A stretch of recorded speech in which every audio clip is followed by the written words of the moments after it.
Hey everyone, Spirited dropped from the back of a taxi, and I wanted to share with you a little snippet of a really beautiful discussion I had last night, facilitating the Monday night meditation at the 1880 Club here in Singapore. So beautiful members came, and the theme for this month for the meditations is compassion.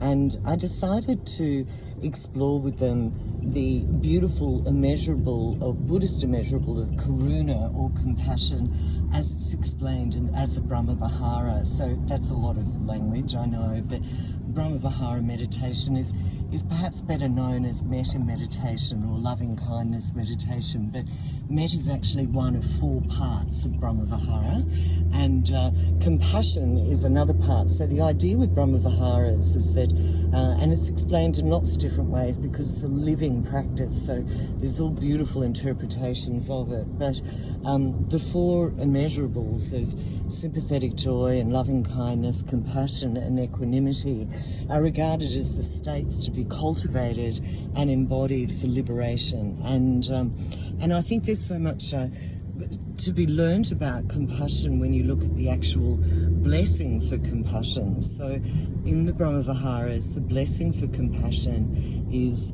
may you be free from all attachment and aversion, fear and shame. And it's complete within itself. But you know, what we talked about last night, which I thought was fantastic, was because we were focusing on self-compassion particularly, is how does attachment and aversion, fear and shame sort of translate into our everyday behaviours? And I think our language can be very telling around that when we're really lacking self-compassion. And the sort of language that I certainly talk to myself with, and what I talk about with my clients, is when you've got a lot of shoulds, woulds and coulds. You know, it should have been better. I could have done a better job. I shouldn't have done that. It would have been okay if I'd done that. Shoulds, woulds and coulds, I think, are fantastic alerts to where you're holding fear or you're shaming yourself. You've got attachment to some kind of an outcome which didn't happen, or an aversion to some kind of situation or relationship which isn't how you think it should be. And of course, when we are in these states of attachment or aversion or fear or shame, we're disconnected from reality. So we're connected to a concept or an abstraction of how things should be in our mind, and we're not connected with it is what it is. I am. This is what's really happening. And therefore, we're out of alignment with the now. And it's in that disconnect between what's really going on and what we think should be going on, or what could be going on, or what would have happened if we'd done things differently. And that's where we find suffering. And of course, the absence of compassion is suffering.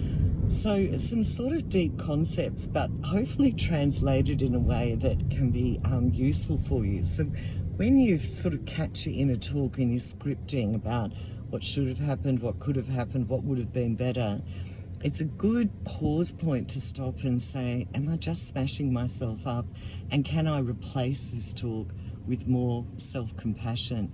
And it was a really beautiful exercise. So I got everybody, including myself, to have a think about an event in their past, or a behaviour or a choice that they made in their past where they are holding attachment, aversion, fear or shame when they remember it. And we went into Brahma-vihara, found that version of ourselves and blessed ourselves with the Brahma-vihara blessings. And then when we came back out and discussed what that experience was like, it was very powerful. In fact, one of the members said it was the most powerful meditation that he'd ever experienced. So I'm banking that one. Very happy I facilitated that for him. But some things to think about self-compassion, and using your language as a wayfinder to see whether you can be cultivating more self-compassion. Okay, I hope that's got you thinking. Okay, bye.